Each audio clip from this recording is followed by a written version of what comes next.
se están incluyendo poco a poco, entonces bienvenidos cada uno de ustedes. Gracias eh, Eric, por enviarme el documento firmado. Hoy lo voy a, ya mañana espero, el fin de semana lo subo para que lo tengan acceso a los criterios de evaluación y demás. Solo esperaba la firma, ya para que lo tengan disponible. ¿Sale? Entonces voy a empezar con la grabación de la sesión para que esté disponible. ¿Ok? Bueno, entonces, jóvenes, pues el día de hoy vamos a revisar generalidades de la tecnología cosmética, ¿sí? Vamos a empezar con nuestra unidad número 1. Déjenme proceder acá también. Ahí se ve ya mi presentación. Sí, Sí. profe. Sí, se ve. ¿Sí? Nada más. Ok. Pues bueno, jóvenes, el día de hoy vamos a revisar lo que es la introducción a la tecnología cosmética. Vamos a ver conceptos básicos, pero al mismo tiempo conceptos generales que deben de conocer pues todos, ¿no? Todos los que quieran integrarse al área y que pretendan manejar un lenguaje pues que sea común y que al mismo tiempo nos vamos introduciendo a los conceptos y al manejo de principios dentro de la tecnología cosmética, es lo que veremos hoy. Entonces, nuestro primer tema que vamos a revisar va a ser qué es un cosmético, cuáles son sus orígenes, cómo han evolucionado los cosméticos, cómo se definen y cuáles son sus funciones, para que de ahí ustedes empiecen a tener conciencia de sobre dónde es donde vamos nosotros a trabajar cuando estemos en el desarrollo cosmético, ¿no? De dónde partimos, cómo los clasificamos, cómo los identificamos y qué nos dice la ley al respecto, ¿sale? De hecho, dentro de esta unidad, no en este tema 1.1, sino en el tema que sigue, veríamos un poco más la regulación sanitaria, pero trataré de darles hoy un bosquejo importante, ¿sale? Entonces vamos a iniciar primero comentándoles, ¿no? Que, pues, esto de tener una buena apariencia física, ¿no? Ha sido una necesidad básica del humano. Fíjense que hoy en día, por ejemplo, se consideran los cosméticos un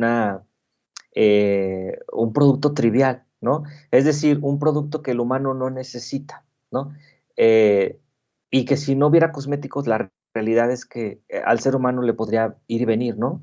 Sin embargo, esta necesidad de verse bien y sentirse bien es algo que existe desde el pasado, independientemente de cuáles sean los cánones de belleza, jóvenes. O sea, finalmente depende de qué cultura estemos hablando e incluso depende de qué época para poder determinar cuáles son los cánones que identifican la necesidad de verse de una o sentirse de otra manera.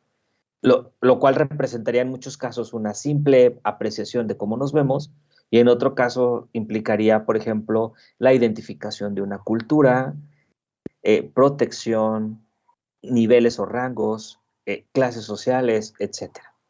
Entonces, obviamente con los años y con la historia, pues los cosméticos han evolucionado, ¿no?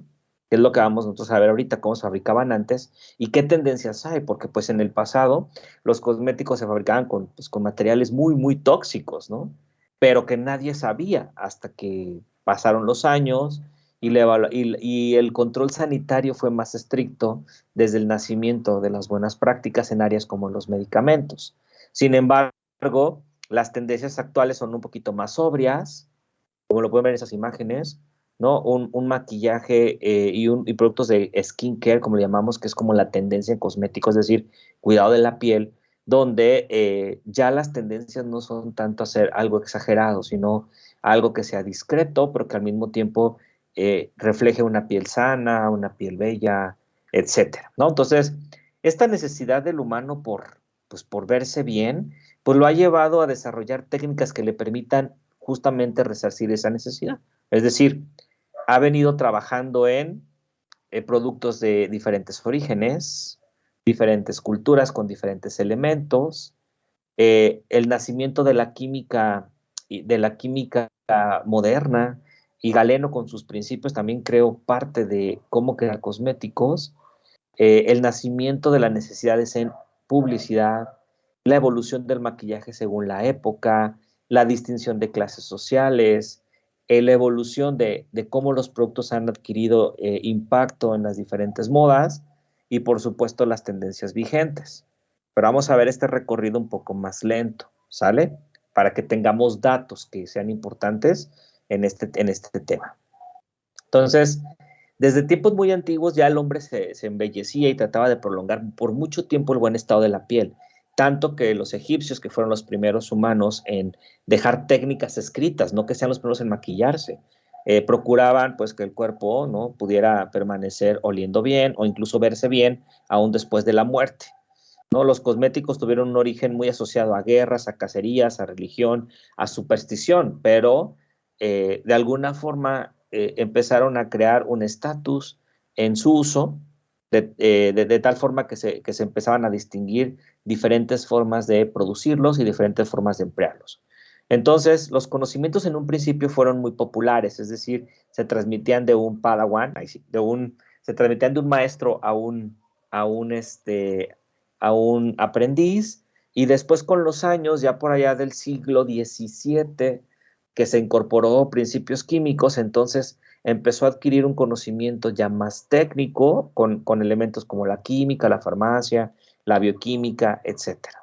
Sin embargo, en los tiempos prehistóricos hay registros jóvenes del 4000 antes de Cristo, hay evidencias de pinturas rupestres donde se remarcaba el hecho, ¿sí?, de que los individuos de la prehistoria se maquillaban, ¿no?, para algunos fines. ¿Sí? Esta distinción de diferentes colores hace referencia a el, el maquillaje que se empleaba, por ejemplo, para crear camuflaje, para provocar miedo o para defenderse de alguna otra especie, ¿no? Por ejemplo, hasta el día de hoy todavía existe esta tribu llamada los Pictus, que de hecho los romanos llamaron los Pictus porque se encuentran en Escocia del Norte, los cuales son personas que viven completamente maquillados, aunque muchos de ellos tienen maquillaje permanente, ¿no?, que conocemos como tatuajes, pero que todavía forman parte de la cultura actual, ¿no? Pues estamos hablando de tiempos muy, muy ancestrales. Por ejemplo, hablando de culturas muy, muy antiguas, se encuentran no solamente los egipcios con su conocimiento de las artes y demás, sino, por ejemplo, los aborígenes australianos o los de la Patagonia, que también utilizaban diferentes tonos para poderse distinguir unos de otros o para marcar diferentes posiciones, y lo cual también era indicativo de belleza, indicativo de un estado civil, en algunos casos, ¿sale? Y algunos tonos que resaltaban mucho en función de poder caracterizar un estatus de belleza que solamente corresponde a pues a su cultura, ¿no? Ya por Egipto, no estamos hablando del 4000 antes de Cristo, ellos con estos hábitos que tenían pues para preservarse antes y después de la muerte, pues la evidencia de cosméticos, muchachos, existe desde la primera dinastía egipcia.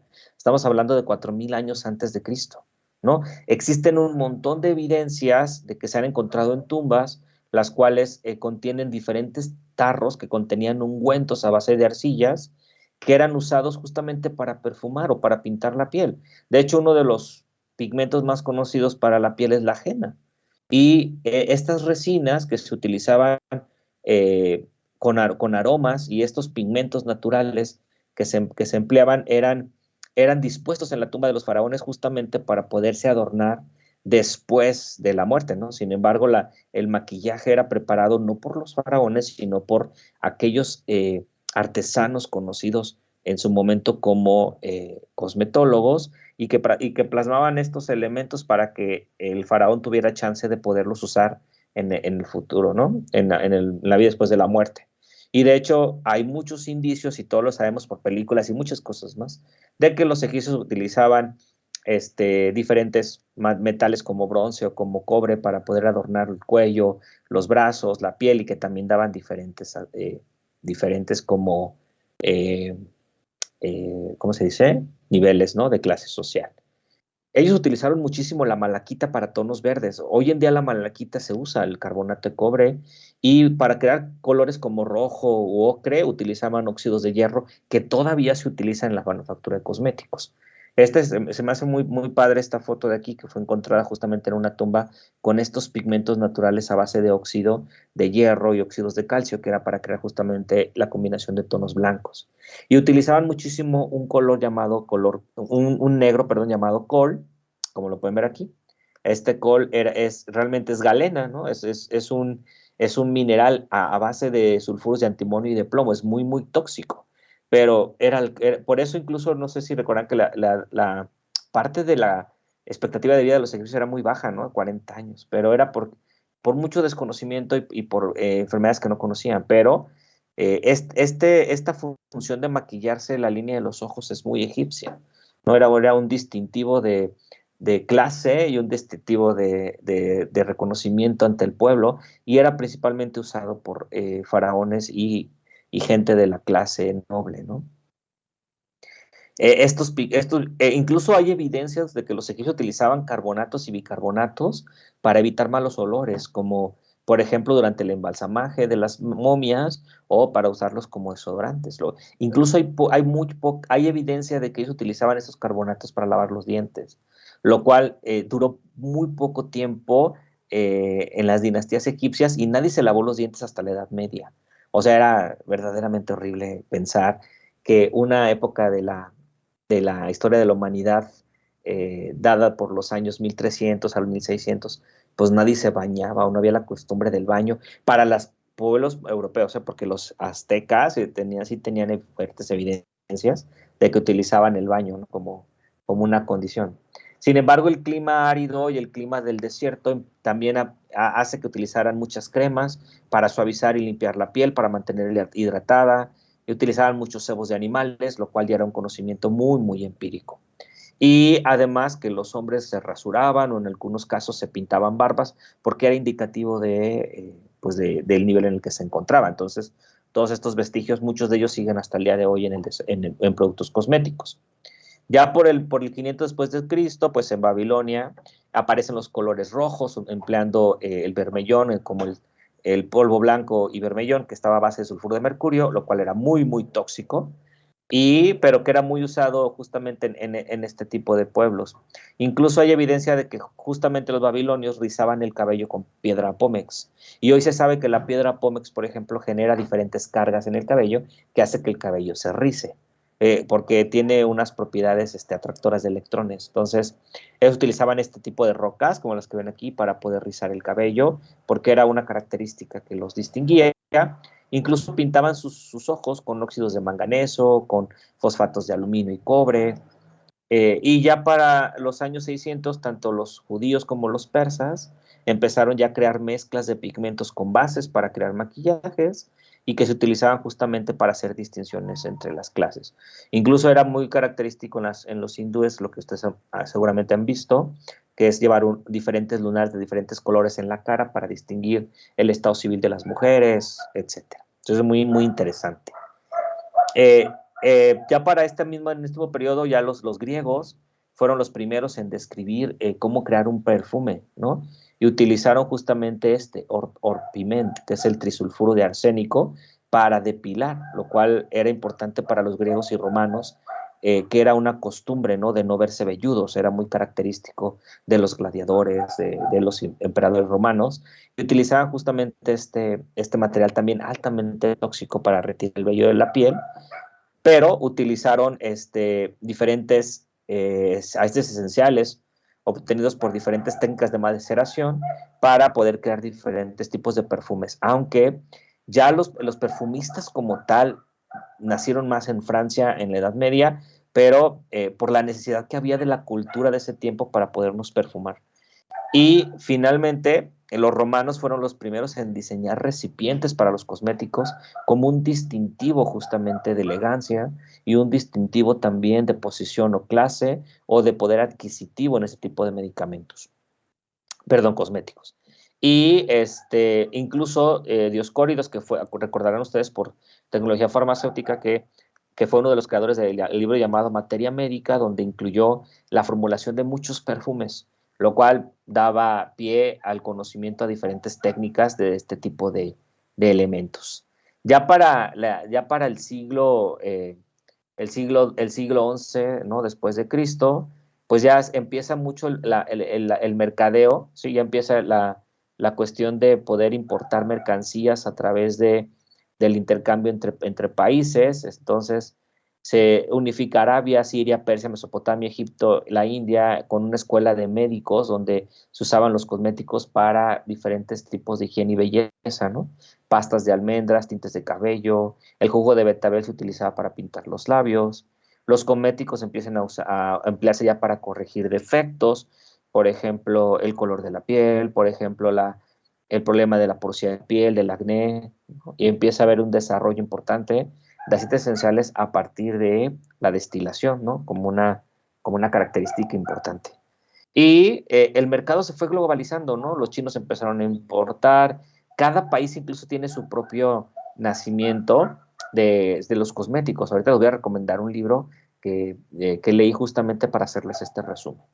Ya para el siglo XV, del siglo XVI al siglo XVII, aparecen las cremas y las lociones de baño, ya con el conocimiento de la química moderna. De hecho, aparece el primer tinte de cabello, el Capelli Fil d'Or, que era justamente una mezcla entre alúmina, que son bases de aluminio, que siguen siendo las bases para los tintes, sulfuro negro, que es col, que ya vimos que es galena, y un destilado de miel, ¿no? Lo cual la gente se lo ponía, como ven aquí, en esta imagen, se exponían al sol y por un proceso de reducción, que vamos a ver cómo se hace justamente con la fabricación de tintes, se producía un efecto de tinción rubia y no necesariamente con el peróxido de hidrógeno, ¿sale? Aparece el maquillaje teatral, que es un maquillaje de esta época, de este siglo, que es este maquillaje donde las personas se ven como empanizadas, o sea, hablando de este que está aquí es un maquillaje teatral y este que está aquí es un maquillaje de distinción de nobleza.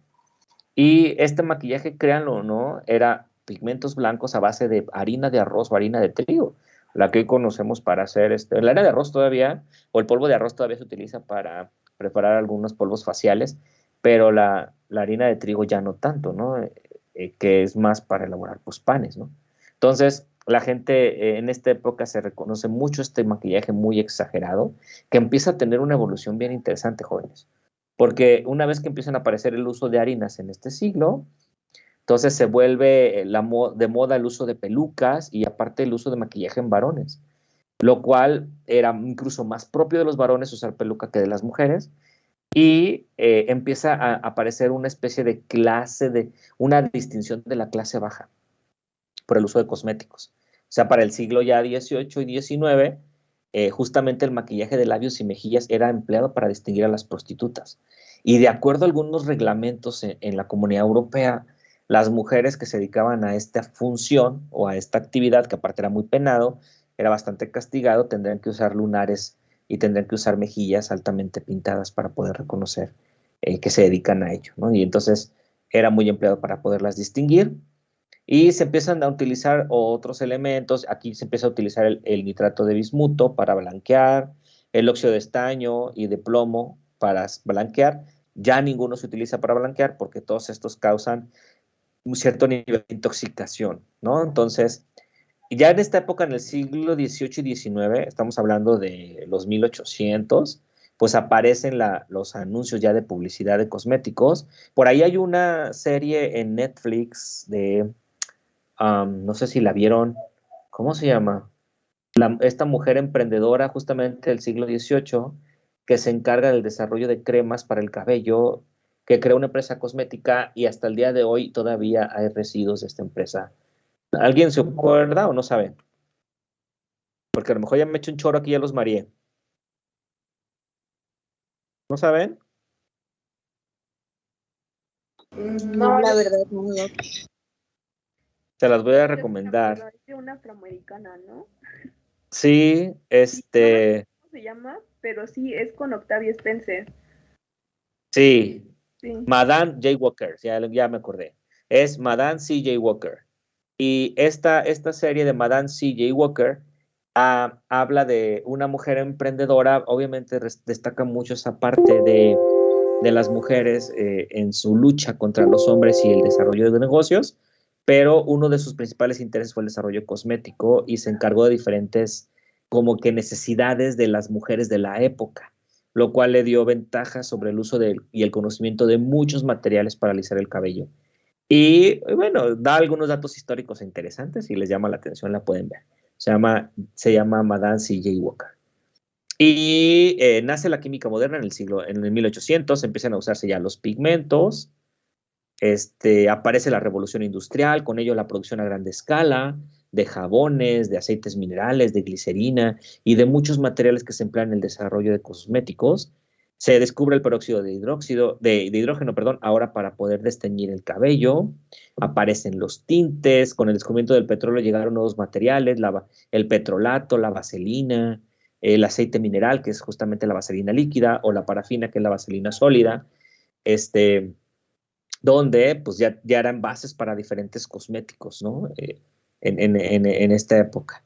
Comienza la aparición de los cosméticos para las uñas y los dientes, y por allá de los 1800 nacen las primeras empresas cosméticas, que algunas de ellas todavía no existen ya como tal, ya tienen otros nombres, por ejemplo, Colgate, como decimos en México, pues hoy ya es P&G, y aunque P&G ya ha tenido un montón de demandas hace mucho tiempo por un montón de problemas derivados a desechos biológicos y a desechos ecológicos.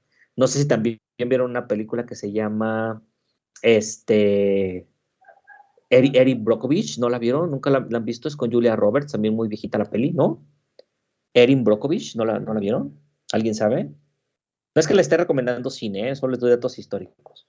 ¿Alguien la vio alguna vez? ¿No? No, doctor. Ok.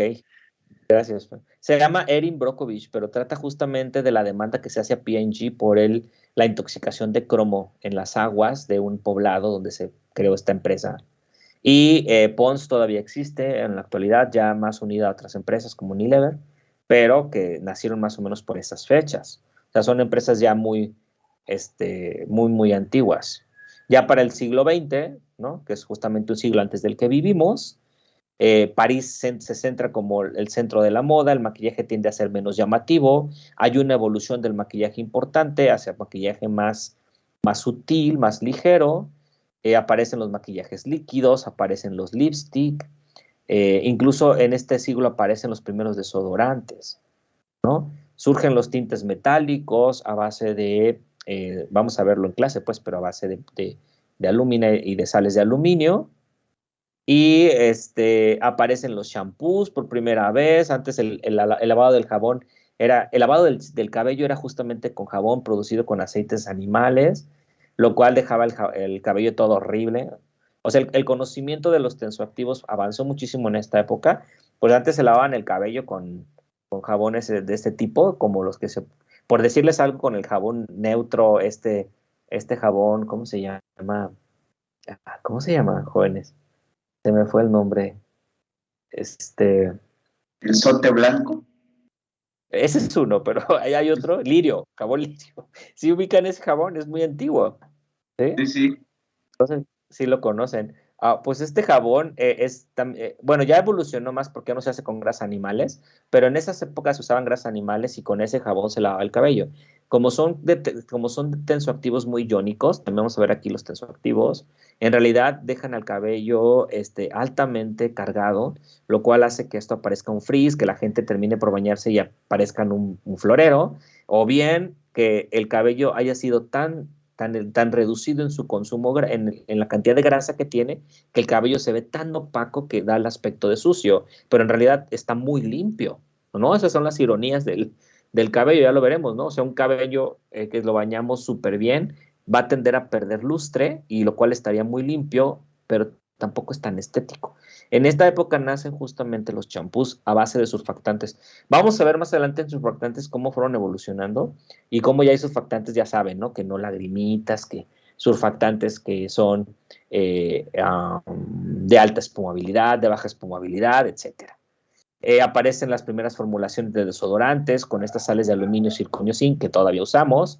Se aplica la tecnología de aerosoles que ya no hay para el siglo XXI, ¿no? Porque a esos aerosoles de este siglo, del siglo XX, les hablamos obviamente de los 1900, que era cuando se utilizaban los aerosoles a base de clorofluorocarbonados, ¿no? Y entonces la capa de ozono se dañó. Obviamente la tendencia hoy actualmente es más medioambiental, un poco más verde. Se prohibieron todos los aerosoles con este tipo de propelentes, todavía hay aerosoles, pero utilizan otros gases, y eso también ha venido evolucionando. Comienza la regulación cosmética por allá de los 70 y justamente por empezar a conocer reportes sobre las alergias, la intoxicación con cosméticos, que era lo más importante, ¿no? Porque a mucha gente le daba alergias con un cosmético y dejaba de usarlo. Pero cuando empezó a haber intoxicaciones fue cuando la regulación sanitaria comenzó muy fuerte, por allá de los años 70, de los 90, ¿no? Hasta el día de hoy. Ya para el siglo XXI, que es el siglo en el que vivimos, la tendencia actual es la búsqueda de nuevos materiales, por ejemplo, naturales y sintéticos, más hacia la tendencia natural, más que a la tendencia sintética, ¿no? Y además de buscar la biocompatibilidad, hoy se habla más de cosméticos seguros. O sea, la tendencia actual es que los cosméticos que se fabriquen proveen seguridad al que los usa, ¿no? No solamente eficacia, no solamente que funcionen, sino también que no causen ningún daño. Y además se empieza a reducir por mucho las pruebas en animales, tanto que están prohibidas en México. Desde hace 2 años que se decretó en el Senado que no se podían usar animales para pruebas de cosméticos. Y tristemente vamos a ver en el próximo tema, la regulación cosmética, que todavía se utiliza la prueba de irritación dérmica con conejos, porque no tenemos un método en el país para poder evaluar justamente estas propiedades de los jamones y, perdón, estas propiedades de los cosméticos y la ley los pide. Entonces hagan de cuenta que por un lado la ley nos dice, demuéstrame que tu producto no irrita y no causa sensibilización, es decir, que no produzca reacciones alérgicas. Y el único método que te doy para que lo hagas es el método que viene en farmacopea, que es para medicamentos, que no te aplica, pero es el que te pido que hagas. Y entonces ahí se tienen que usar conejitos para poder hacer las pruebas de irritación ocular, irritación dérmica e hipersensibilidad. Y entonces seguimos como en un círculo vicioso extraño, donde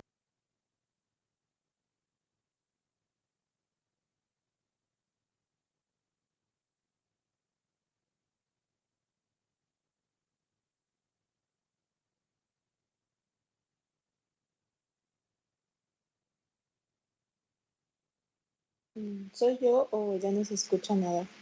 Ah, Ay, pensé que era yo. No, yo tampoco escucho Por nada. dos, Ya. como que se cortó, ¿no? sí.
El Pepe.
¡Ayúdame, Pepe! ¡Pepe!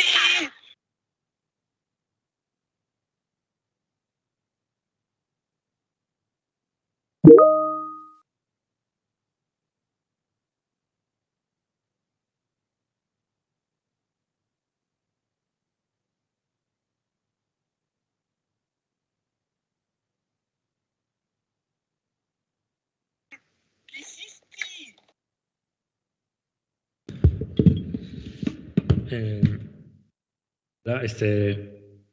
Esperemos unos minutos al doctor. Me acaba de mandar mensaje que está resolviendo unos problemas de luz e internet y que a la brevedad se reconecta. Permanezcan calmados todos. Gracias, Eric.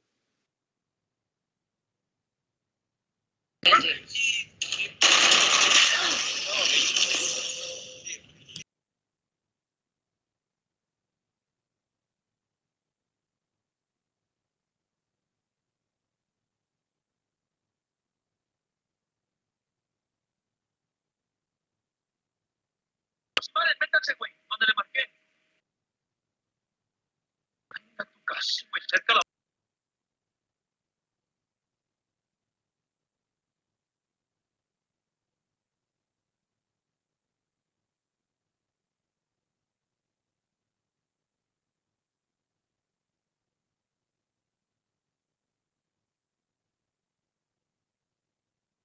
Guapo.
Arisca, busca Mickey Mouse. Ajá.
Bueno, votación rápida.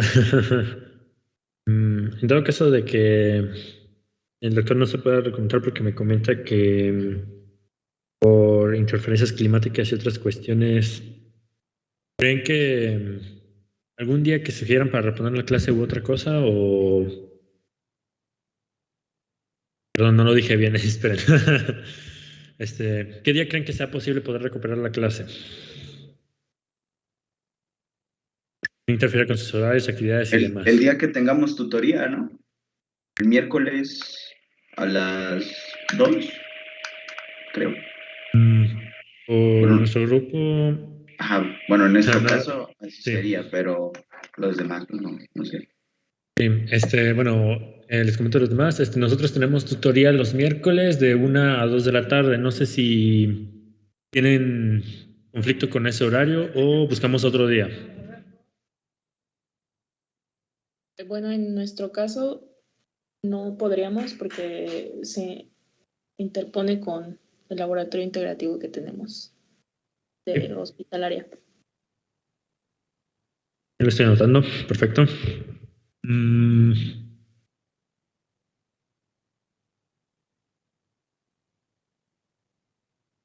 Otra opción podría ser también, no sé, igual, necesito que me digan su opinión, que, bueno, nuestro grupo puede tomar la clase ese día y nosotros la podemos subir ahorita que estamos trabajando. Bueno, estamos pensando en una idea de también grabar las clases y subirlas a un canal de YouTube para que igual ahí esté respaldado todas las clases por cualquier cuestión que pase, si se va la luz, empieza a llover y sobre todo que ahorita, bueno, próximamente tenemos un huracán y quién sabe si el huracán pase a fase 2 o 3, por cualquier cosa, pues ahí se respalden las clases. Entonces, pues lo que yo les propongo sería eso. Nosotros tomamos la clase en tutorías el miércoles y se queda grabado en este canal de YouTube, se las mandamos y, bueno, les damos acceso al canal de YouTube o les compartimos el link para que la vean. Y pues puedan recuperar, pues en este caso sería pues esta media hora o casi 45 minutos que estamos poniendo de clase. No sería mucho tiempo, al menos por esta ocasión. No sé qué opinen. Pues sí, no hay ningún problema. Incluso pueden grabar, o sea, la clase de aquí desde Teams, pues se guarda automáticamente. Entonces, mientras la graben, no hay ningún inconveniente si la toman ustedes el día que tienen tutoría. Ajá, tampoco tengo problemas si la graban. Sí, de que se graba. Igual y hasta el profe lo hace. Entonces, yo creo que no hay tanto problema. Ok. No. Estoy igual en espera de las indicaciones porque me comentó que quería que esperáramos. Pero si no hay ningún cambio, pues cualquier cosa, oye, simplemente estén atentos. Ajá, o sea, igual y hasta la media, ¿no? 6:30. Suena bien, ¿no? Bueno, digo. Sí, es buen tiempo de espera. Y no, cualquier cosa, mando un mensaje en el grupo rápido de se vuelven a reconectar y ya. Pero bueno, no sé qué piensan los demás. Vámonos. Ya. Sí, efectivamente, que lo esperemos otros 10 minutos y si no, pues nos podemos retirar. Órale, aquí esperamos. Y también estoy de acuerdo con la idea de reponer la clase pues en estos días. Yo me pondría en cuestión y yo les aviso de todas formas, ¿va? Por el momento, 6:30 y ya de ahí nos podemos retirar. Órale.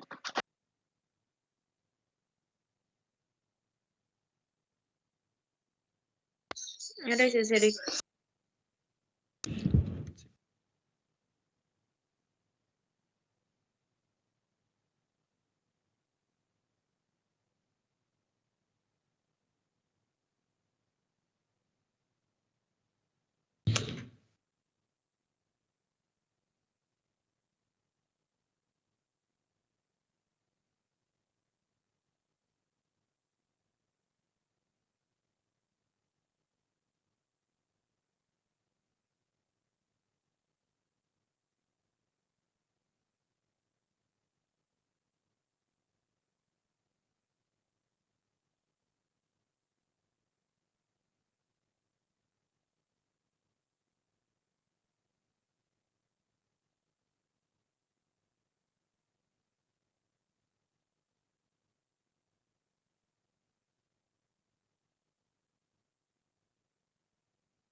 Nos ponemos a retirar ya.